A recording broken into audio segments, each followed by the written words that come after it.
¿Qué onda, amigos? ¿Cómo están? Bienvenidos a un programa más con el Alejo, un podcast más y pues invitados de lujo, invitados especiales como todas las semanas, semanas con semanas acá, pues tenemos nada más y nada menos que al señor Sergio Fernández, alias Don Taz, baterista de icónico de Guatemala, muchacha, para quienes no lo conocen aún, para si hay algunos despistados, pues el señor ha sido baterista de las bandas, de muchas de las bandas muy importantes aquí en Guatemala. Es toda un ícono, un activo fijo de las bandas nacionales, bandas de rock sobre todo. A mano, ¿cómo estás, viejo? Bienvenido. Buenas noches. Buenas noches, Alejo. Un gustazo ahí estar compartiendo con ustedes ahí lo que se les ofrezca preguntar. Ahí estamos disponibles. Buenísima onda, buenísima onda. Fíjate que yo siempre he tenido la duda, ¿por qué te dicen Taz? O sea, bien curioso el apodo. Pues sí, algo así. Pues fíjate que ahí aprovecho para contar lo que estabas hablando al mero principito de las bandas en las que he tocado, ¿no? Digamos, en resumen, yo toqué con, la verdad que no estoy tan joven y este año, aunque no lo crea la Mara, ya cumplo 35 años de tocar batería. 1986 finales hicimos esta banda Atrium, que era de hard rock tipo ochentero, ¿va? Y bueno, estuvimos con Atrium, de ahí toqué en el 97 al 99 con Bohemia, vamos a ver, en el 98 fundamos Ricardo Andrade y Los Últimos Adictos con Ricardo, duró 4 años y medio, lo que todo el mundo sabe, el atentado de Ricardo, y en tiempos más recientes pues he estado tocando más en activo, en cabal que tengo mi playera del Rock Olú, el Centro Cultural Rock Olú, que tal vez a rato hablamos de eso, que fundamos por allá del 2007. Entonces tocando ahí bastante, y una de las bandas que toca ahí es Alternativa, nuestra banda tributo al rock nacional, que toca rolas de, ahí sí que decimos rock como un grandes éxitos de rock chapín de todos los tiempos, pero es más que todo el rock nacional de los 90s, que mucha gente llama como que la época dorada del rock nacional, pero específicamente lo de Taz fue más relativamente al principio, fue en Itrium, que era nuestra primera banda, el vocalista de esa banda, por ahí de noviembre del 92. Me puse este apodo porque, bueno, no sé si la Mara que me ha visto tocar o los que no, pues yo tengo esa onda de que le doy vuelta a las baquetas, las tiro y que es algo bien visual y como que trato de hacer como que quiera que no, mucha movilidad y como que algo de agresivo, digámoslo así, en la batería. Entonces era, digamos, como el remolino, ¿eh? Como el Taz es el Taz de los Looney Tunes, o sea, que es ese remolino, es como decir el remolino de la batería, ¿eh? En realidad de ahí viene la cuestión, ese apodo. Yo pensé que era como una especie de demonio de Tasmania, o sea, eras tremendo. Pero qué bueno que No, lo aclaraste. no, buena onda, no, fíjate que en realidad yo soy fuera de la batería, soy bien, bien, bien tranquilo, soy alguien bastante calmado, la vara que me conoce, y pasa ese tipo de ondas, ¿va? De como la doble personalidad, que normalmente uno es calmado y ahí aprovecha a sacar a todo ese lado como más movido, como más extrovertido, como más agresivo, ¿va? Pero cabal, el demonio de Tasmania en la caricatura sí se llamaba así, ¿va? Pero era una caricatura, ¿va? Ese remolino en realidad, por eso es, ¿va? El Taz es como una especie de alter ego tuyo, entonces. Pues también se podría ver así, ¿verdad? Porque es bien curioso vos que mencionas eso y no sos el primero que lo dice, digamos, la gran, pues por el demonio de Tasmania, por eso has de ser tremendo, que no sé qué, que la grande ala, pero yo en realidad soy bien, bien, bien tranquilo en el día a día. Entonces, de alguna manera, como es eso que saco esa parte en la batería, sí se podría decir que en cierta forma es como un alter ego, pero lo chilero es que quedó un seudónimo, un como nombre artístico ahí en chilero, y la mayoría de Mara, o sea, muchísima gente, yo creo que la mayoría me conoce por Taz y no conoce mi nombre, ¿no? Pero así Ah, pasa a veces, ¿no? el Taz, justamente, así es, vamos. Bueno, pero mira, o sea, empezaste vos con Itrium, o sea, Ajá. pero antes de eso, o sea, vos ya habías estudiado batería, o cómo fue que empezaste a estudiar batería. Pues sí, buena pregunta. Y eso es bien curioso porque, si, como te decía, este año, imagínate, 35 años cumplo de tocar batería. Yo a los 15 años, o sea, es decir, este año voy a cumplir 50, imagínate. Y a veces la Mara todavía me calcula, a veces como 40 años, digo, no. Pero yo me miro en una foto y digo, no, yo no parezco de esta edad. Ahí sí que es el tiempo, ahí sí que no se puede detener. Yo ya no se ve tan joven, pero remontándonos a esos tiempos, imagínate, 1986, en ese tiempo era dificilísimo, o más bien, prácticamente no había cómo, no había dónde estudiar batería de rock. Entonces, en realidad, yo, digamos, viendo videos, escuchando canciones, en ese tiempo uno tenía los acetatos, ¿va? Y, digamos, lo grababas a un cassette, y el cassette entonces ibas repitiendo el pedazo ahí para irlo sacando. Pues más que todo así aprendí, ¿va? O sea, ahí sí que con mucho esfuerzo, con mucho, o sea, como dicen por ahí, el que quiere puede, ¿va? Si de veras quieres hacer una onda, pues te esforzas, mirás cómo, ¿va? No es como ahora que hay YouTube y cuánta cosa. Y bien curioso porque justamente hoy teníamos un proyecto con unos amigos allá en Rocolú de hacer una como academia de música para principiantes y enfocada en rock. Justamente hoy tiramos la información de eso y así como que es raro porque uno como que, como que se cumplen los ciclos, ¿va? De que hablando nosotros de eso y vos preguntándome eso, que hoy en día hay maneras de aprender, ¿va? En esos tiempos, créeme que era muy, muy, muy difícil. Así que, gracias. Y bueno, tal vez pasaron como 2 años, más o menos, en que yo estuve, va, a rogarles a mis papás que me compraran una batería, ¿va? Y de plano, imagínate en esos tiempos, ellos decían, una batería, de veras. Le vamos a comprar una batería y va a pasar 1 o 2 meses y la va a dejar tirada, ¿va? Y como finalmente logré convencerlos, les comparto, es que yo tengo una prima que tiene mi edad, ¿verdad? Y entonces ella, bueno, justamente cuando cumplió 15 años, entonces le hicieron aquí a su gran fiesta. Entonces yo le digo a mi mamá, bueno, ¿cuánto habrá gastado mi tío en esa fiesta de 15 años que hizo para mi prima, va? Vaya, viste, yo solo quiero mi batería, ¿va? Entonces esa fue la manera como los logré convencer. Y cabal, ¿va? Más de 30 años, ahí uno sigue ahí, como digo yo, enamorado del instrumento de los tambores, ahí sí que con más ganas que nunca, ¿va? ¿Y cuál fue tu primer batería? ¿Qué batería tuviste? Ah, la madre, en esos tiempos, bueno, en esos tiempos también que tú, de que ahorita hay, bueno, no sé si está bien uno mencionar marcas, de que está ahora Domisol, Cans Instrumental, o sea, y que en esas tiendas uno puede conseguir baterías profesionales de las mejores, si querés, ¿va? En ese tiempo para nada, o sea, tal vez podías comprar algo en el extranjero, pero mi primera batería en alguna, es que había una tienda ahí por la zona uno que no sé, no tengo ni idea dónde quedó, dónde quedaba, porque ya no existe. Me compraron una batería que era intermedia entre de principiante y profesional, ¿va? Una marca mera extraña que, o sea, no era profesional, ¿va? Era Jogs con J, ¿va? Juggs, esa era la marca, pero chilera, porque yo siento que, como repito, ¿va? Siento que no era así tan patito, dijo aquel, pero tampoco era profesional, era como intermedia. Y sí, esa batería la tuve como 1 año y medio, 2 años, hasta que en una de esas, en un viaje a los estados, logré que mis papás ahí les convencí que ya me comprara una batería ya mucho más chilera, ya digamos, ya semiprofesional, ¿va? O sea, ya una buena marca. Pearl era la marca, ¿va? Y ahí va Ya, evolucionando uno, ¿va? por supuesto, como todo en la vida, vamos. Como Pero, todo. ¿por qué la batería? O sea, ¿por qué no cantar, ser el frontman de una banda, ser el guitar player? No sé, vamos, o sea, ¿por qué la batería? Buenísima pregunta también. Y digamos, yo tenía 7 años cuando yo vi a Kiss en la tele. Yo diría que eso cambió mi visión, pues como mi vida cambió en que yo dije, yo quiero ser eso, yo quiero ser músico de rock de aquí en adelante. Y como vos bien decís, cabal, yo pensaba en el que estaba hasta enfrente, el guitarrista, el cantante. Eso me duró 2, 3 años quizá, pero lo de la batería creo que fue porque yo lo digo así de sencillo, ¿va? Porque yo me pensé y estoy totalmente convencido de eso, que es mucho más fácil tocar batería que guitarra o piano o algo así. ¿Y por qué? Uno mira en las clases de música que siempre mencionan que la música está hecho de melodía, armonía y ritmo, ¿va? Pero la batería solo tiene ritmo, no tiene melodía ni armonía, es decir, no tenés que saberte todas las notas y un montón de complicaciones. O sea, vos mirabas en la tele, es como bien obvio a qué le están pegando, ¿va? Entonces, eso sí, uno necesita tener como cierta coordinación motora, que a algunos se le da, a otros no. Gracias a Dios, pues como que sí se nos dio. Entonces, sentí que era algo fácil y dije, se me metió la idea de que yo podía hacer eso sin mayor dificultad. Obviamente, requirió mucho esfuerzo, pero pensé que, eso sí lo puedo hacer, ¿va? Y me metí de lleno en eso. O sea, la batería. Va.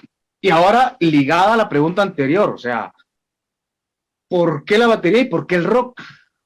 O sea, de repente, no sé, tal vez te pudo haber dejado mejores réditos económicos en aquel tiempo, vamos a tocar la batería en una banda, no sé, de merengue, de salsa, timbales, alguna cosa. O sea, pienso, vamos a, ¿por qué el rock, mano?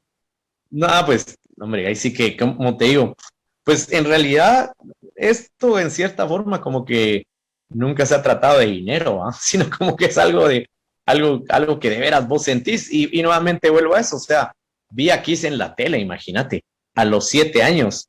Yo lo digo así que como que con mis hermanos y yo siempre lo menciono así como que obligamos a mis papás a que nos compraran un disco de Kiss, es el Dynasty, donde está el video que vimos en la tele, saqué a rola de I Was Made for Loving You. Entonces, desde ahí se nos metió. Voy a aprovechar también un rato para hablar de esto, de un video saqué, que ahí hablo acerca de todo esto, desde bien detallado, pero ponerle, digamos, mis padres, ambos son, bueno, y los dos ya no están, pero eran médicos y que se especializaron en los estados. Entonces, se dieron las circunstancias, el destino, que cuando yo nací, como a los 2, 3 meses, nos fuimos a los estados, ¿vamos? Y ahí estuvimos 4 años. Entonces, yo siempre pienso de que, y bueno, yo creo que algunos psicólogos lo dicen, de que, digamos, lo que recibiste en tus primeros años de vida es algo que te cala así bien grueso, ¿va? O sea, a mí, yo soy así como bien fan de la comida tipo gringa y también del rollo así como gringo en cuanto al rock, ¿va? O sea, lo digo así sin ninguna pena, ¿va? A mí nunca me ha llamado la atención la música latina, o sea, no, digamos, suena eso en la radio o algo así, obviamente yo cambio de estación, o sea, yo por X y motivo, algo que me surgió a mí y que siento que el rock también tiene, no sé, no, tal vez puede ser también que uno es uno bien tranquilo y ahí puede sacar cierta agresividad o la rebeldía que ahí está, que yo siento que también siempre he sido alguien que de alguna manera siempre me ha gustado ir contracorriente, en contra del sistema. Varios motivos por los que te digo que para mí mi vida realmente es el rock. A mí, sí, música latina o digamos, el jazz me gusta, ¿va? Pero casi no me pondría a oír mayor cosa de eso, aunque admito que es una música genial, ¿va? Y en general casi que rock de pe a pa, te digo que lo puedo escuchar o que lo conozco, pero algo más, pues la verdad que no muy. Padre, lo siento por X y motivo, ahí sí, bueno, ya te conté ahí algunos factores, algunas cosas, pero X y motivo paró siendo como mi vida, ¿verdad?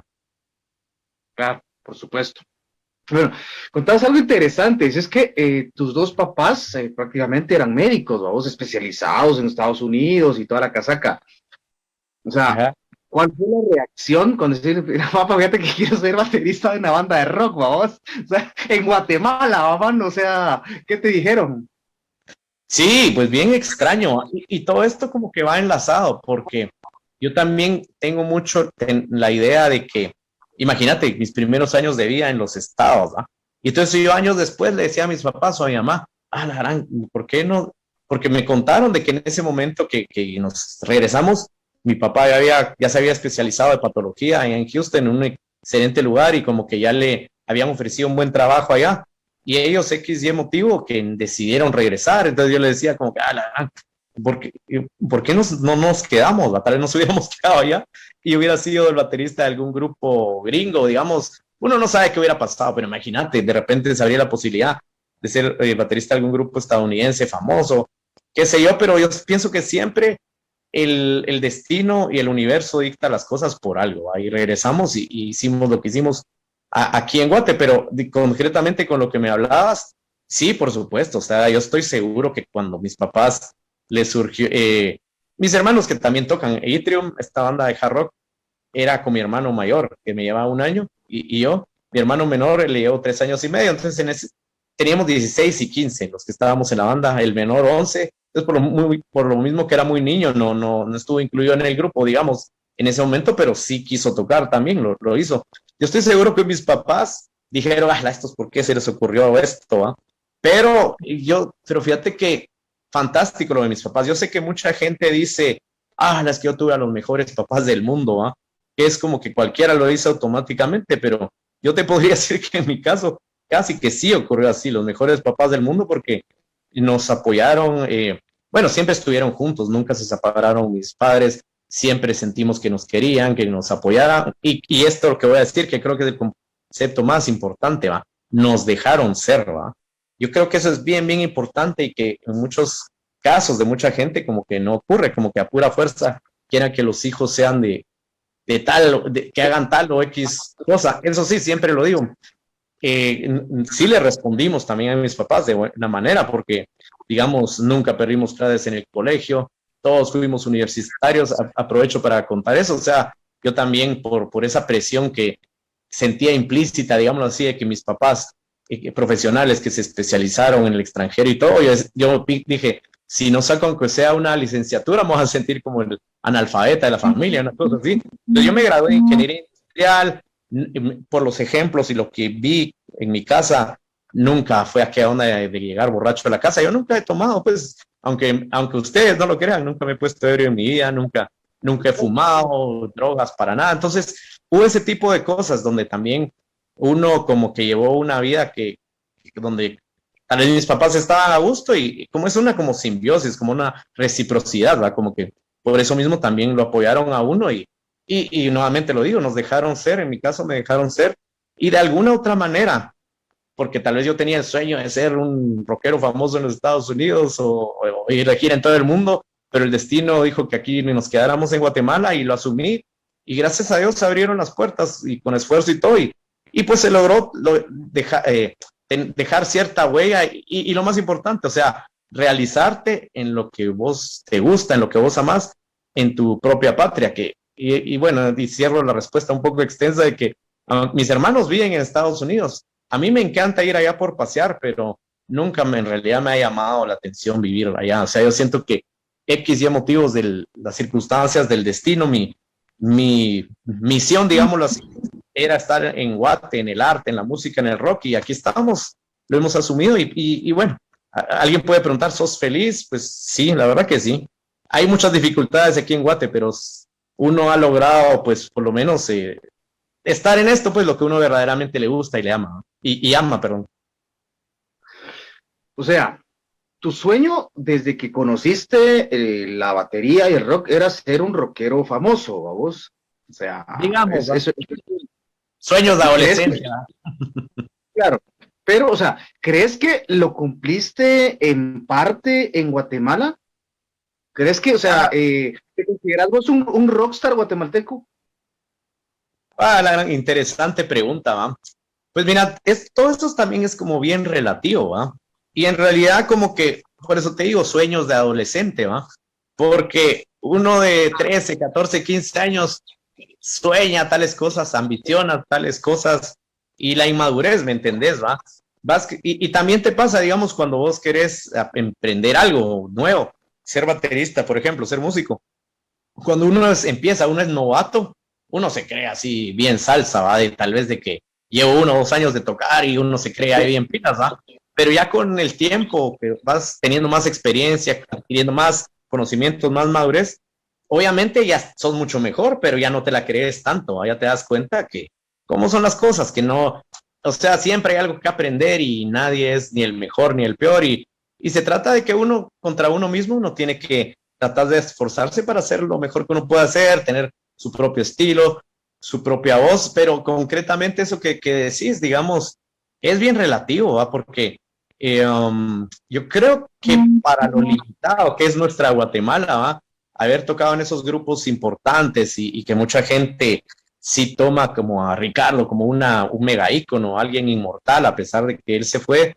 Hay gente que no cree así, la de veras, vos hiciste el grupo con aquel, convivías con aquel todos los días, aquel incluso vivió en mi casa, este tipo de cosas. Entonces, para cierta gente, como que uno logró llegar al top así del rock aquí en Guatemala, entonces pero igual te digo, tal vez gente que no le interesa el rock en Guatemala no tiene ni idea de quién es uno, entonces es como algo bien relativo, de alguna manera, yo diría que sí se tuvo la fortuna de tocar en varios grupos y de realizarse para lo limitado que es Guate, haber tenido una carrera en esto, y uno está, por supuesto, me siento bien, bien, bien agradecido con la vida, con el universo, pero eso, ¿no? Tampoco es de creérsela de que uno es un gran rockstar, porque, no sé, alguien dice que lo puede ser, pero en cierta forma aquí en Guatemala como que nadie lo fuera también, porque vas a otro país y bueno, pero diríamos que en Guatemala tal vez se logró de alguna manera, pero más importante eso, lograste realizarte y logras seguir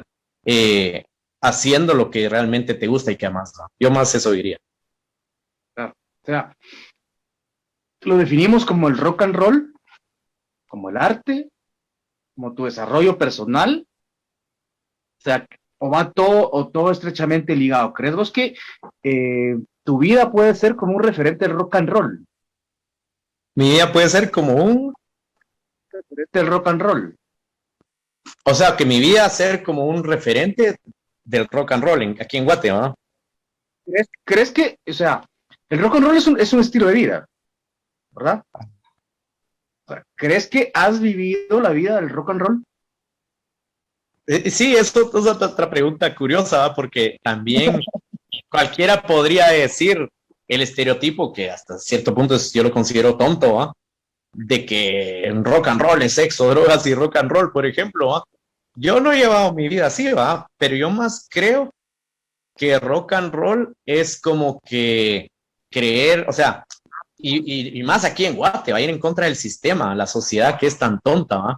Que insisten en cosas, o sea, la gente aquí insiste que como que uno fuera un vago, algo así, y te toca luchar contra un montón de cosas, remar contra corrientes, quitar un montón de barreras, y digamos, como que contra viento y marea, es creer en lo que vos de veras querés hacer, ser firme en eso, y que no te cambien, o sea, no dejarte derribar y etcétera. Para mí eso es rock and roll, o sea, tener como que los cojones bien puestos y en ese sentido creo que sí, o sea, porque también más reciente, otra historia así larguísima tal vez no entrar en tanto detalle eso de Rock Olbu, que tocó luchar miles contra la oscuridad, la estupidez, digámoslo así, de la Álvaro Arzúa y su municipalidad capitalina, y contra viento y marea, seguir, ¿va? Yo creo que, yo creo que ahí eso sí es rock and roll, ¿va? O sea, como que terminando de contestar tu pregunta en ese sentido, pensaría que sí. Okay. Si has vivido el rock and roll entonces. Yo pensaría que es algo bien relativo, pero de alguna manera sí, ¿va? Y bueno, y que u otra cosa, ¿va? Digamos, mis compañeros de Itrium, que mi hermano y amigos del colegio, o más gente que conozco, lo he visto tanto ocurrir, ¿va? De ahí como que se los chupa la vida, ¿va? De que ya están más grandes y bueno, ya quiero casarme, quiero tener una familia, quiero tener un trabajo formal, digámoslo, se ve raro, pero digámoslo así, tener una vida normal y digamos, y al revés, a uno lo miran como qué gran loco, ¿va? Ya está grande y sigue así como que siendo como, no es que uno, o sea, lo miran así como que, ¿por qué sigue en esa locura? Como que tuviera 20 años, ¿va? Pero no es eso, es que tu vida es esto, pues, tu vida es tocar el rock and roll, la batería. Para mí no hay nada más, nada que disfrute más en el mundo, en el universo, que subirme a tocar la batería. Y eso, hay contra viento y marea, eso sigo haciendo y eso sigo disfrutando. Entonces yo creo que ahí tal vez se resume más en que sí llevar una vida, sí, como diría alguien por ahí que me dice una canción por ahí, una apuesta por el rock and roll que uno hizo y que estás feliz con eso. Yo diría que sí. Claro, por supuesto. Bueno, hablemos de tus inicios en Itrium. Ajá. ¿Cómo fue gestando la banda? ¿A quién se le ocurrió? O sea, ¿cómo hicieron mucha? ¿Y por qué el nombre también va? Va, sí, sí, curioso también. Vamos a ver, empezamos a tocar, bueno, tenía yo como 13 años, como 2 años me tomó a convencer a mis papás que me compraran la batería. Mi hermano ya por esos tiempos ya había agarrado una guitarra, así mera patito, pero cabal ya podía tocar un poco. Yo tuve esa gran ventaja que desde el bueno, y como ya tenía como casi 2 años de estar tocando como que en el aire o en cojines, una cosa así, el primer día bueno, yo tengo mucho esto de las fechas, 8 de noviembre del 86, que armé mi primera batería, me senté en la batería por primera vez y ya podía tocar un poco. Y lo otro, ya tocaba con mi hermano y un amigo de mi hermano que tocaba el bajo. Entonces ya tenía una banda, digamos, ¿no? Principiante si querés, pero ya tenía eso. Entonces, eso que uno ve los videos, escucha los discos, ambicionábamos tener una banda tipo hard rock ochentero, ¿no? Y el título de la banda, eso creo que en todos los tiempos para cualquier grupo es difícil, ¿va? o un proyecto que uno quiera hacer, pero en este caso una banda, ¿qué nombre lo ponemos? Pues yo creo que mi hermano agarró un diccionario en inglés, ¿va? Y vio en la Y, porque Itrium es con Y, ¿va? Entonces vio en eso la palabra Itrium, que Itrium es en realidad, en inglés pues y en latín también, porque en español es itrio, que es el número 39 de la tabla periódica. Entonces ahí la definición decía, en inglés, ¿va? Un elemento metálico extraño, ¿va? Entonces como nosotros queríamos ser tipo hard rock, tipo metal, entonces no sonó bien chilero y que se escribía bien raro, y de ahí mi amigo del colegio que era bien pilas de ahí se volvió un diseñador muy bueno, hizo un logo bien chilero, entonces así lo hicimos. Lo malo es que el nombre es raro, pues, ¿va? Hasta la fecha la mayoría de la gente, ya sea que a veces no lo puede captar muy bien, o escribir bien, porque Itrium es Y, 2 T's, R, I, U, M, ¿va? Y la gente casi que jamás lo escribió como era, ¿va? Entonces, bueno, las cosas, es algo así como que bien chileno, según vos rebuscado, tiene sus pros y sus contras, ¿no? O sea, ahí faltó mercadeo y posicionamiento de marca, babos. O sea, creo que al final nos recordamos. Yo me acuerdo de la banda, babos. O sea, sí, muy a finales de los 80s, justamente. Muy a finales de los 80s. Y sí, pues era una bandona de lo que vagamente me recuerdo, babos. Ya que Sí, luego pues empiezan a generar nuevos movimientos y ya, tranquilo. sí, pues en resumen, más que mercadeo, y eso faltó como que de veras hubiera movimiento, ¿va? Porque en esos tiempos de casi que solo 80s finales, casi que solo Alush se conocía, ¿verdad? Entonces, eran tiempos bien difíciles. A mí me tocó vivir esos tiempos, perdón, cuando no había movimiento prácticamente. Y imagínate cómo son las cosas del destino o la mala suerte, diría uno, porque nosotros nos retiramos en el 96, principios, ¿va? Y justo por esos años fue que ya explotó el movimiento de rock nacional, que también siento que va muy ligado a que el movimiento del rock alternativo en los estados y a nivel mundial va, Nirvana, sacó Nirvana su álbum clave, el Nevermind, en el 91, a partir de ahí 92, digamos Bohemia y después Viernes y la Tona, ese estilo ya como más grongero, ¿va? Que yo siempre lo digo, que digamos, en los 80s el hard rock, que tal vez a veces lo critican de la imagen y todo, pero en la manera de cantar y tocar los instrumentos era bien complejo, pues, o sea, viene el grunge, que ya hace que ya se pone de moda, perdón que lo diga así, como si era válido tocar como que sucio o simple y cantar así, pues ya surgió, o sea, antes de eso habían como en Guatemala como unos 10, 15 grupos de rock de cualquier estilo, de cualquier nivel, y ya después ya literalmente hubo cientos de grupos, ¿va? Pero lo bueno, sea como sea, se juntaron ciertos factores y ya hubo movimiento, pero nosotros ya no existíamos, ¿va? Pero bueno, ahí, eso que te cuento, que mis compañeros de Itrium ya no quisieron seguir, uno pues fue como bien necio y de ahí que toqué con Bohemia, de ahí hicimos Ricardo Andrade y los últimos adictos, ¿no? Vos, qué interesante, o sea, esto de Itrium, babos. Y bueno, la banda se desintegra en el 2000, en el 96. Y luego, o sea, te convocan a 96, vos, amigo. Simón. convocan para ingresar a la alineación de Bohemia, vamos, del 97 en adelante, que también Bohemia, o sea, se integró del 97 al 99. Sí, también, cabal. Sí, sí, digamos con eso. Bueno, y de Atrium brevemente, digamos, a pesar de eso, de que estuvimos en tiempos mucho más difíciles, digamos, para el arte, la música y el rock en Guate, cabal, en marzo del 93 le abrimos a Maná la primera vez que vino, que fue en la Plaza de Toros, 17,000 personas, imagínate. Le abrimos a Miguel Mateos en el 92, algún otro toque internacional por ahí. Sacábamos un disco con Didec, Discos de Centroamérica, que lo grabamos en el 93 y salió en el 94. Lo que ya te conté de que aquellos pues quisieron, ya se cansaron del rock and roll, ellos iban. Y entonces ya nos seguimos en el principio del 96. Y lo que decías, me convocaron en Bohemia.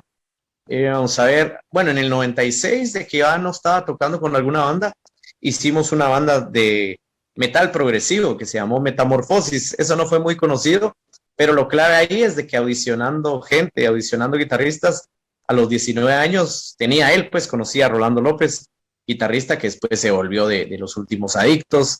y que hoy en día trabaja en México y hasta incluso fue guitarrista de Cristian Castro, imagínate.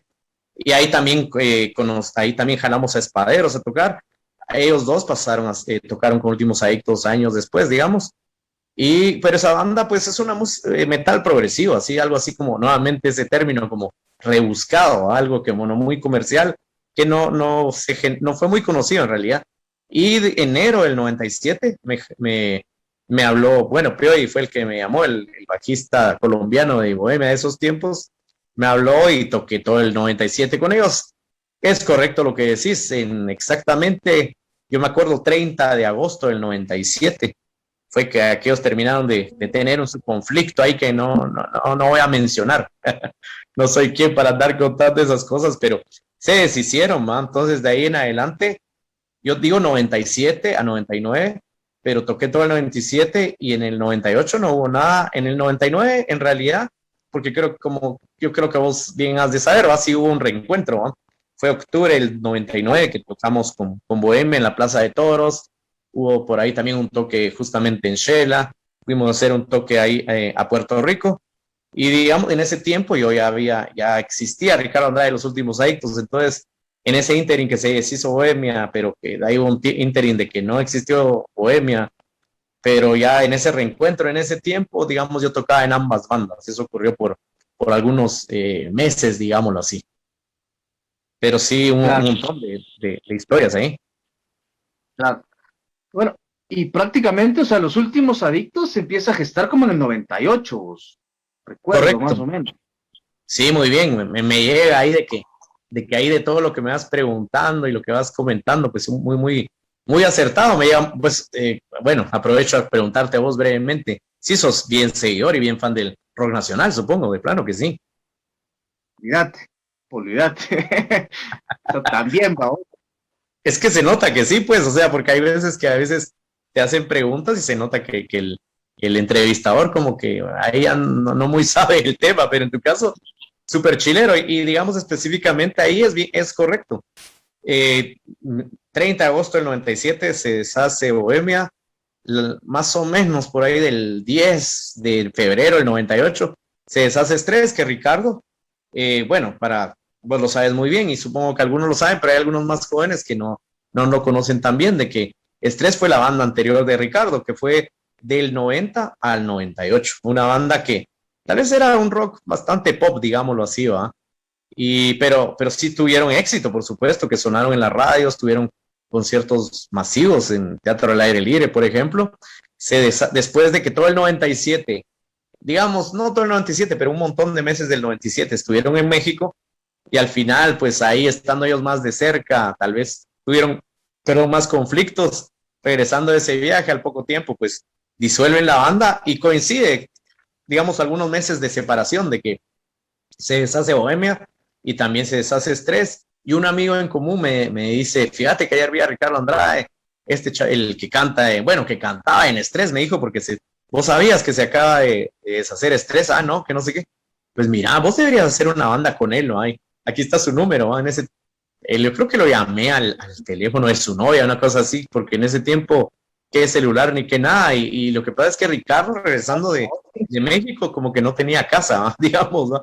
Estaba donde su novia, y ya cuando empezamos a hacer la banda, que fue abril, mayo del 98, también vivió en mi casa varios meses, y aquel andaba un poco en el aire, un poco errante ahí, pero aquel sí de destacar muchísimo, que bien firme en que ya no tenía banda, pero que él iba a seguir su carrera y que iba a hacer una nueva banda y que no importaba qué, era eso, ¿va? La vida de rock and roll, ¿va? Bien enfocado en eso, Ricardo tenía bien claro y no solo el rock and roll, sino sus propias canciones, muy buenas, las del Tiempo de Estrés, las de Tiempos Últimos Adictos también, bien firme en eso, que eso era su vida y en realidad, cosa de 4 años y medio, sí, gracias a Dios sí se alcanzó bastante con la banda, o sea, para 4 años y medio, sacar dos discos completos y varios viajes que hicimos y todo, pues ahí sí que otro montón de historias que salen ahí también. Claro. Fíjate que yo tuve la suerte de conocer a Ricardo Ah, justamente en sus tres etapas, vamos, o sea, la etapa con Estrés, que lo conocí aquí en una Teletón del 96, Ajá. Luego, pues, después de la desintegración de Estrés, aquel viene como solista. Yo creo que estaba haciendo las maquetas del norte, fíjate vos, ahí estaba aquel como que ya tenía en mente los acordes y toda la cuestión. Y vino como solista a la Teletón del 98, me acuerdo. Y Ah, ya luego los vi a ustedes ya en el 99, me parece, en San Francisco del Alto, ya como Los Últimos Adictos. claro, vos siempre has vivido en Shela, supongo, ¿verdad? Momostenango, San Lucas, Tolimán y Xela. Ok.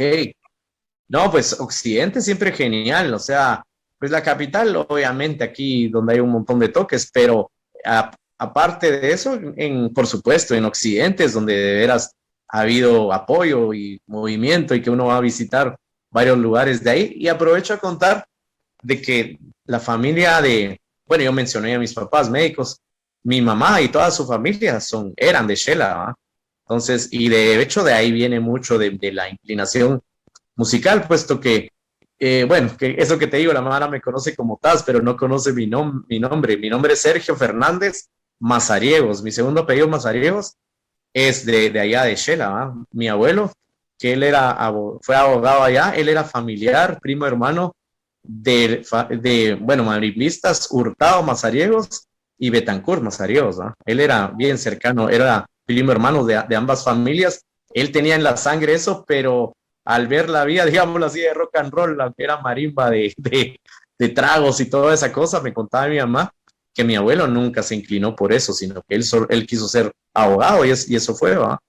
Y bueno, pero regresando a lo que vos me decías, es bien correcto todo lo que me decís ahí lo único que tal vez sí, bueno, el norte que mencionás, el norte es de las pocas rolas, tal vez no la única, pero de las pocas o la más clave que existió con Estrés, que sacaron en un disco que se llamó Autopirata, perdón, en el 96, y que la volvimos a sacar con Últimos Adictos, o sea, desde un principio que se hace la banda, varios de los éxitos de Estrés, porque todas eran composiciones de Ricardo, por supuesto, varios de los temas importantes, por supuesto, los seguimos tocando, y algunos sí se grabaron otra vez, o sea, El Norte salió en Sobredosis, que ese se publicó, se hizo la presentación del disco 4 de diciembre del 99, entonces estaba ahí esa rola y había estado también años antes con Estrés, ¿no?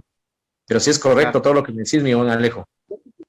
Fíjate que sí, o sea, realmente yo no había escuchado el norte con Estrés, ¿verdad? O sea, me recuerdo las rolas de Estrés, entrevisté aquí a Miki Morales hace un par de meses y realmente bueno, dentro de mi humilde conocimiento no sabía que el norte ya había sido grabado con Estrés, vamos.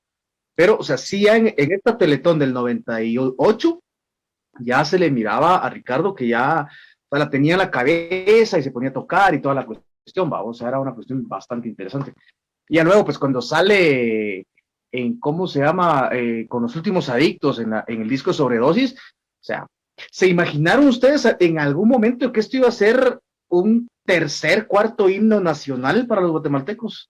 Eh, bueno, sí, no, vamos, porque eso que te digo, que Ricardo tenía mucha fe en lo que él hacía y a ciertas canciones, y esa canción ya era, fíjate que sí había sonado con Estrés en la radio, en la Fénix y en algunas otras radios, ya era como que cierto éxito, ¿ah? O sea, tal vez, no sé, tal vez hay veces que a uno se le cruzan ahí las ideas y de repente tal vez no te acordás, pero, o no la escuchaste o saber, va, pero sí sonó en la radio El Norte con Estrés, pero Ricardo sí le tenía mucha fe a esa canción y en general, digamos, nosotros, bueno, lo menciono nuevamente, así el microanuncio, ¿va? Ahí tal vez si la gente está interesada, este libro, si aquí se pudiera vivir, la historia de los últimos adictos, este lo saqué yo, vamos a ver, en diciembre del 2004, pero desde hace varios tiempo ya estaba agotado y lo volví a imprimir ahorita, octubre del año pasado.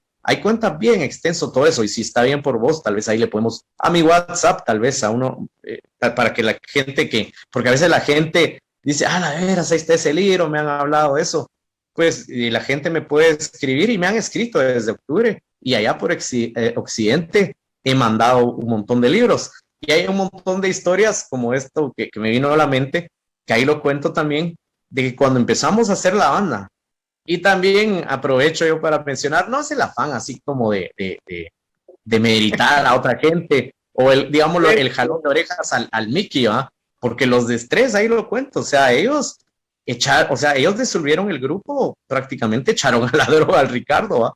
Y ellos, no sé si él te contó eso, pero ellos pretendieron seguir el grupo con un cantante carita, digámoslo así, ¿va? Pero a mí se me hacía así bien tonto, porque Ricardo era el autor de todas las canciones, ¿va? Un talento así único para componer, una voz única.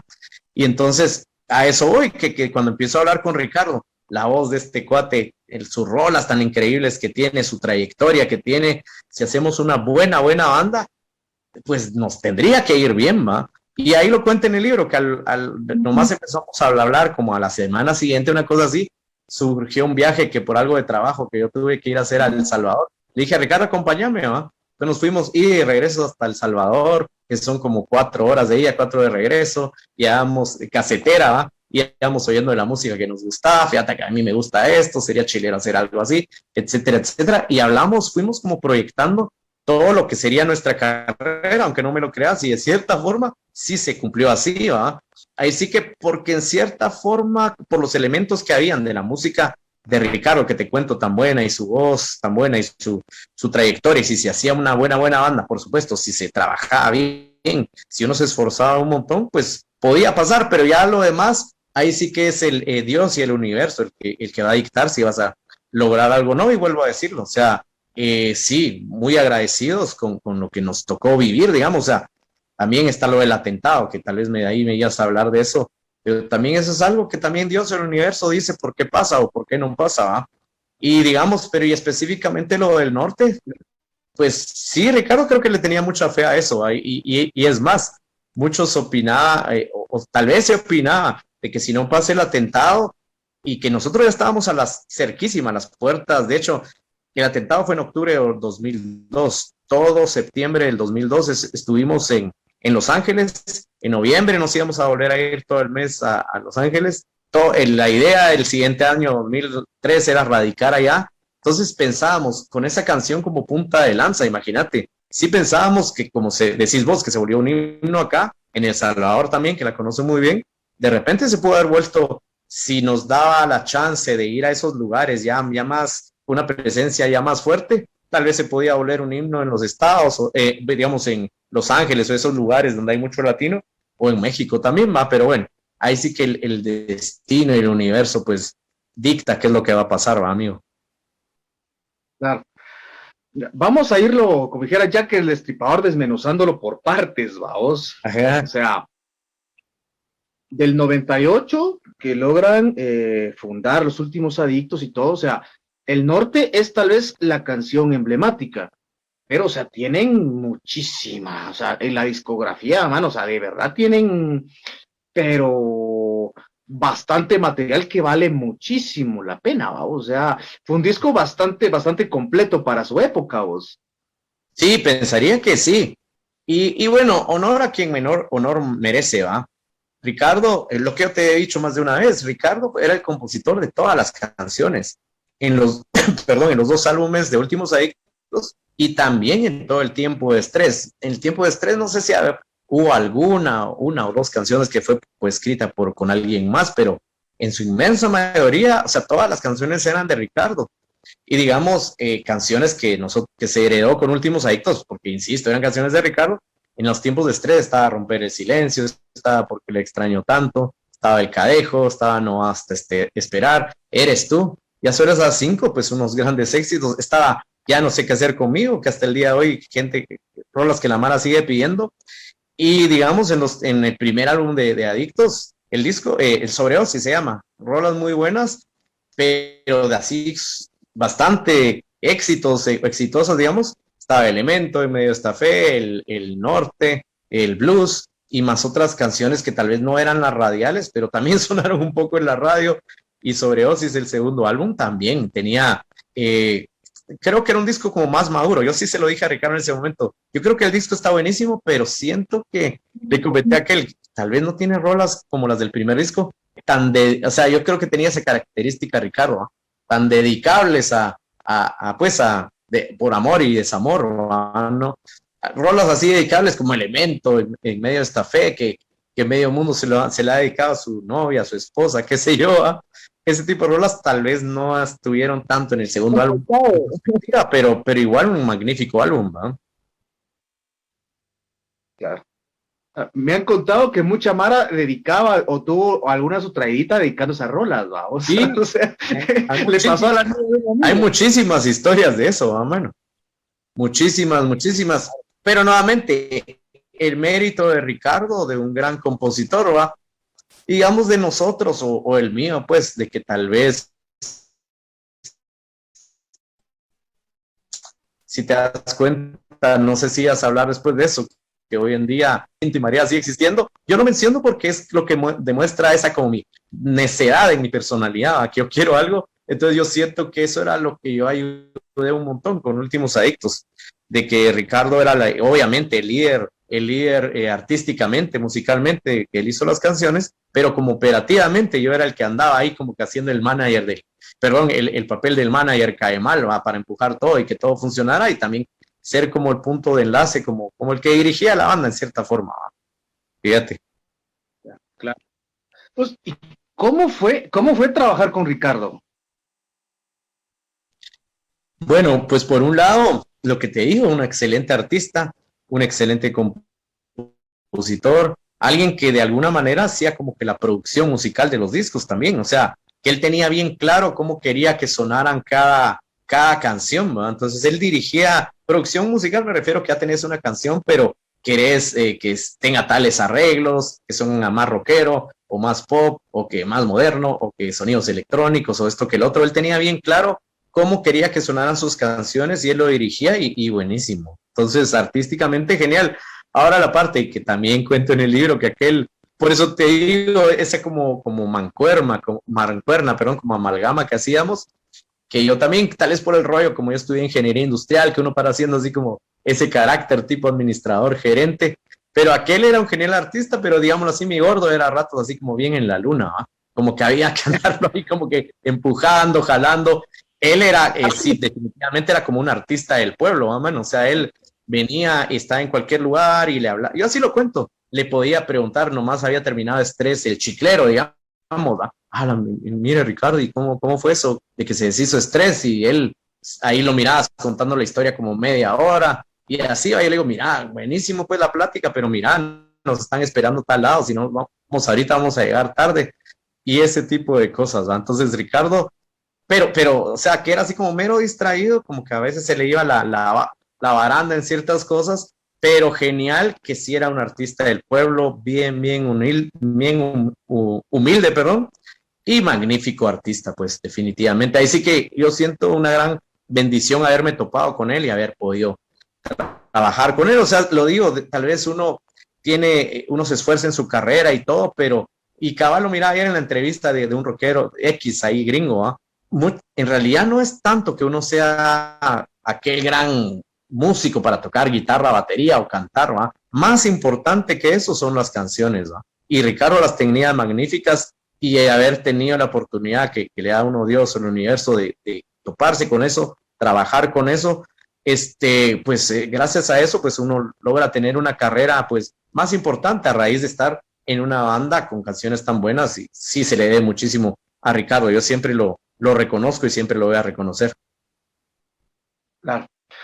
Fíjate que viene a mi mente ahorita un montón de situaciones, ahorita que hablabas vos, por ejemplo, la historia del chiclero. Es decir, como te digo, con Ricardo nos conocimos en el 96, compartimos camerino, babos, en el 96 anduvimos en una limusina buscando trago a las 4 de la mañana aquí en Shela, babos. Las historias. Fue una cuestión bien interesante. Son mentiras.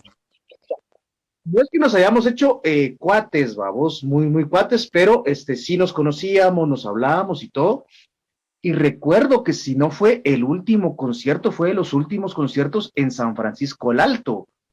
¿Babos? Sí. O sea, yo estuve, mira, saludo a los amigos del Club Rockers también, que son los que llevan a todos, han llevado a todos los artistas a San Francisco el Alto. Y también, mira, man, ellos me patrocinaron la camisita. O sea, valga la publicidad a los amigos de B-Moda y los de Rockers, ¿babos? Buenísimo. A Luis, cómo no. Fíjate que al terminar el toque, yo me recuerdo que salimos con Ricardo a comernos una tortilla con carne, que es para la feria, o sea, es a principios de octubre, vamos. Correcto. Es San Francisco de Asís, es el patrón del pueblo, San Francisco del Alto. 4 o 5 de Y nos salimos a comer una tortilla como el 4 o 5 de octubre, sí. Ajá.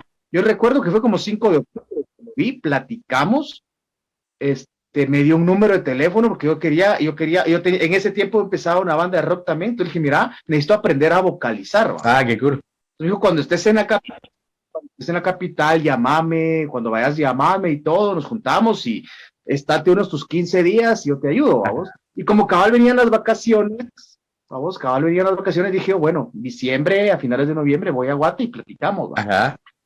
Y te digo, ya habíamos tenido la oportunidad de vernos en el 99 en San Francisco del Alto. Esa vez compartimos chela. Uh-huh. En el 2002 creo que fue un chocolate el que aquel se tomó, vamos. O sea, una cuestión así bien interesante.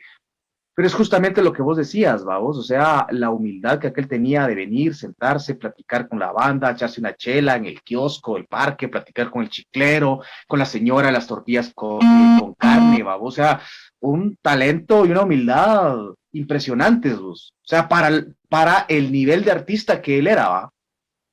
Cabal, como vos decís, a veces me pregunta la gente y yo les digo justo eso que vos decís. O sea, yo no he visto una relación tan fuerte de alguien de ser un artista, digámoslo así, tan importante y famoso, digámoslo así, versus ser tan humilde, ¿va? Es impresionante y nuevamente es bien correcto lo que decís, de que entiendo, bueno, el 99 fue la primera vez que fuimos ahí a San Francisco del Alto. Yo tengo entendido que creo que es el 4, que es la fiesta, digamos, de ellos, pero hacen el toque de rockero al día siguiente, el 5. Casi siempre íbamos a tocar el 5 de octubre. Y en el 99, la primera vez que fuimos, última vez que fuimos fue cabal, esas fechas, 2002, y que fue, esa vez, no sé si te recuerdas, que fue como que se traía Diablos Negros, ¿va? Estuvo Diablos Negros y estuvo Ricardo Andrade, Últimos Adictos, ¿va?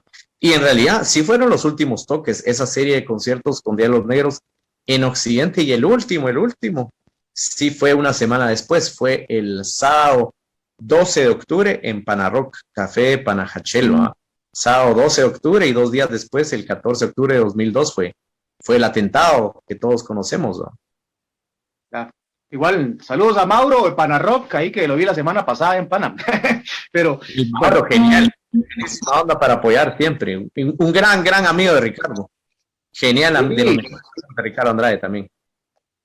No sé, casi de toda la banda, o sea, ahí en la casa del Yoba es el centro de operaciones, es el salón de la justicia, les digo yo, vamos. Mate de risa.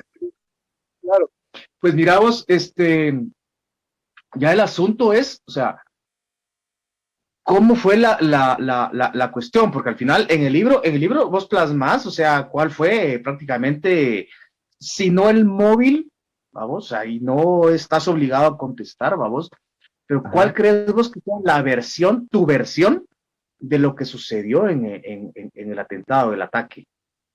No, claro, por supuesto, en el libro lo cuento y en cualquier momento me lo vuelven a preguntar, y un móvil como tal no había, o sea, hacia Ricardo y Gabriel Rivera, el tecladista que también falleció en el momento, en el atentado, Ricardo 6 días después, pues no era nada en contra de ellos. Es muy parecido como años después fue para Facundo Cabral, ¿no? Que queriendo matar al productor del concierto de quien lo traía, pues le dispararon a él por equivocación. Fue muy parecido, o sea, ese día, bueno, y bien breve, en el libro lo cuento así extenso, ¿va? Iban en mi carro, ¿va? Bien extraño, porque fue casi que en esos viajes, esa vez el viaje fue a Jalapa, porque 1 o 2 semanas después se efectuaba un concierto allá, entonces había que ir a unas entrevistas, a dejar discos, a dejar las entradas, hacer la promoción del concierto, y regreso pasar por Sanarate. Se pasó por Sanarate, perdón. Yo siempre iba en esos viajes, pero fue prácticamente la única vez que dije, yo sí no tengo ganas que ir, ¿va? Y Gabriel Rivera, que regresamos, como tocamos el sábado 12 en Pana, el domingo 13, ahí llegamos a mi casa, se quedó en mi casa Gabriel, ¿verdad? Yo le dije al otro día, yo no tengo ganas de ir, mira, tener las llaves de mi carro, ¿va? Andate vos ahí con Ricardo, ¿va? Entonces iba Gabriel, la novia de Gabriel, que primera vez que le dan, era bien patojita pues la chica, primera vez que le dan permiso, era un viaje de salir pues a una cuestión así. Ricardo iba atrás, ya de regreso pasan por Sanarate. Y bien curioso, en el libro lo cuento porque ya en ese momento eran las 5:30 de la tarde, el lunes 14 de octubre de 2002. Yo los llamé a las 5:30, sé bien la hora porque, como te repito, iban en mi carro, pero yo también, un carro de mi hermano y agarrar yo para ir a otro lugar para llegar a las 6, ¿va? Entonces a las 5:30 ya estaba por salir de la casa, pero dije, bueno, ¿y qué tal si aquellos ya están regresando? Mejor los llamo, ¿va? Porque qué tal si ya vienen para ponerme de acuerdo que dónde nos juntamos, porque vienen en mi carro, etcétera. Entonces lo llamé a las 5:30. Ah, bueno, sí, y me contó justamente eso, de que estaban en la novia de Gabriel, tiene familiares en Sanarate, tíos, abuelos, no sé qué. Ella quiso parar ahí porque se sentía un poco mal o quería ir al baño, pero también el asunto creo que era así como que sus familiares vieran que estaba con últimos adictos, con Gabriel y Ricardo. Entonces él me estaba contando eso, despidiéndose de eso, y yo lo cuento en el libro. Escuché como que si fuera, como que si agarraras el celular así contra el tablero y después le subieran todo el volumen a la música. Y lo que sucedió es de que el tío de ella salió, o sea, salió para encontrarse con ellos, y parece que él estaba involucrado en algún asunto. Yo no sé si de narcos de Oriente o qué era exactamente, no lo sé, pero el asunto es de que querían, o sea, habían unos sicarios esperándolo a él, y en el momento que él sale y llega a hablar, a saludarlos a ellos en el carro, llegan los sicarios, le disparan a él, a Ricardo y Gabriel, ¿va? Fue una cosa así como un accidente totalmente, o sea, jamás, el que disparó no sabía quiénes eran ellos, no sabía quiénes le estaban disparando, o sea, no hay ninguna relación en cuanto que alguien quería matarlos a ellos, fue puramente un accidente. Claro. ¿Y cómo te vas enterando? O sea, ¿cuál fue tu reacción en ese momento, vos? Pues en el libro lo cuento, es bien extraño porque lo que te digo, yo sentí como que le habían pegado el teléfono, el celular en el tablero, como que le habían subido toda la música porque había bulla y todo. Entonces yo interpreté, ahí lo cuento, algo así horrible, en el sentido que yo escuchaba unos gritos que ahí fui descifrando que eran los gritos de Ricardo, ¿eh? Así como que no me quiero morir, llame una ambulancia, una cosa así. Y entonces pasó, ¿qué? 7 minutos tal vez de todo eso. En total, a 7, 10 minutos llegó una ambulancia, se vio una ambulancia de los bomberos que se acercó, digamos, el teléfono le quedó a Gabriel, así encima de él, digamos, y entonces yo escucho cuando el bombero, o sea, de primera mano, totalmente yo me entero porque el bombero dice algo así como que, ya se murió, imagínate, ¿va? Y de ahí escucho como que, obviamente a Ricardo se lo llevaron en la ambulancia porque se ve que la ambulancia ya se va, o sea, se oye ya que la sirena se aleja, y pasaron 7, 10 minutos en total de todo esto, calculo yo. Ahí cuelgan el teléfono, no más lo cuelgan, yo llamo de una vez, contesta la novia de Gabriel y me cuenta, así es que le dispararon a Gabriel y ya está muerto, y Ricardo está herido en una ambulancia, una cosa así. O sea, de una vez me enteré, o sea, bien extraño en resumen, porque algo bien duro, bien fuerte, y digamos, aunque yo no estuve ahí, es como que yo hubiera estado ahí, ¿verdad? Y lo siento así bien clave porque eso es algo que es, o sea, pienso que si yo me hubiera alejado del rock y todo, y aprovecho para decir que un montón de gente, lo digo así, perdón, de una manera bien estúpida, me critica porque yo sigo tocando la música de Ricardo, era mi banda y todo, pero si yo siento que me hubiera alejado del rock y no hubiera visto de tocar esa música o de que se siguiera recordando a Ricardo de varias formas, yo creo que no lo hubiera podido hacer, precisamente por eso que te estoy contando. O sea, es como algo que siempre fue algo tan fuerte, digamos. Yo no miro de esta manera. Podría ser como el pretexto ideal para rajarte en tu objetivo, ¿eh? O lo contrario, como yo pienso que yo lo tomé. O sea, todo pasa por algo. Entonces, y yo siento que estar tan cerca de ellos y todo, y uno sentirse tan comprometido a seguir, que tal vez presionando porque la gente conozca la música y que siga el legado, yo siento que yo lo asumí, pienso yo, que fue como mi mejor motivo para seguir adelante, ¿va? La memoria de mis amigos que ya no están, pero es como que siempre estuvieran. Yo quiero asegurarme de que se siga conociendo la música. Eso te podría decir en resumen, y digamos, porque también a vos tal vez te dio algo de pena preguntar y si yo contestara o no, ¿va? Pero yo siento que no, todo este asunto o con alguien que se va, o sea, todo lo que pasa en la vida es porque Dios o el universo, que para mí es lo mismo, lo permite, ¿va? En este caso, pues también, por algunos motivos, yo sé que había algún propósito importante en que Dios, digamos, y el universo permitió que esto ocurriera. No te sabría decir cuál es el propósito exactamente, pero eh, todo pasa por algo, ¿va? Y digamos, yo creo que con alguien que se va, todos nos vamos a ir, ¿va?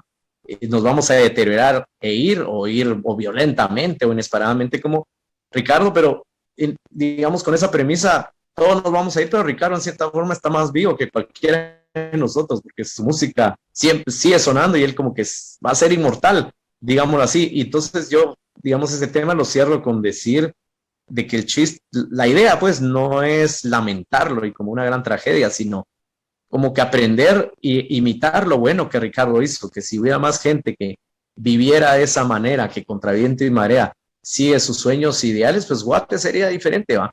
Yo, digamos, en el libro, cuando les doy un autógrafo, pongo alguna dedicatoria, pero siempre agrego al final, sean adictos, entre comillas, a sus sueños e ideales, ¿va? Yo siento que de eso se trata, y encierra en esa filosofía, en ese idealismo de seguir tus sueños, no importa qué, y lo que hizo Ricardo, y que si más gente fuera así, pues Guate sería otra cosa, ¿va? No las cosas tristes o sea, yo sé que cambiar Guate, no, de un día para otro no lo vas a cambiar, un montón de problemas, pero si hubiera más gente así, creo que Guate sería un mejor lugar, eso pienso. Claro, por supuesto. Bueno, ¿y qué quedó pendiente? ¿Qué quedó pendiente? Buena pregunta.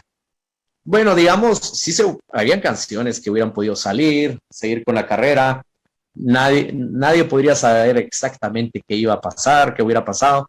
Aunque mucha gente dice que si no ocurre el atentado, que si un grupo tenía para tener carrera importante internacionalmente era Ricardo Andrade y Últimos Adictos.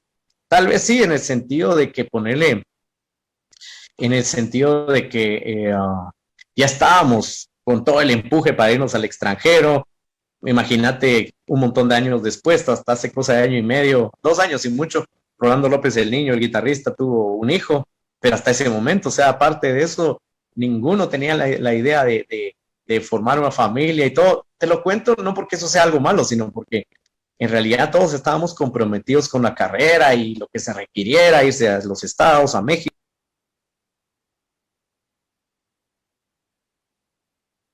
Claro.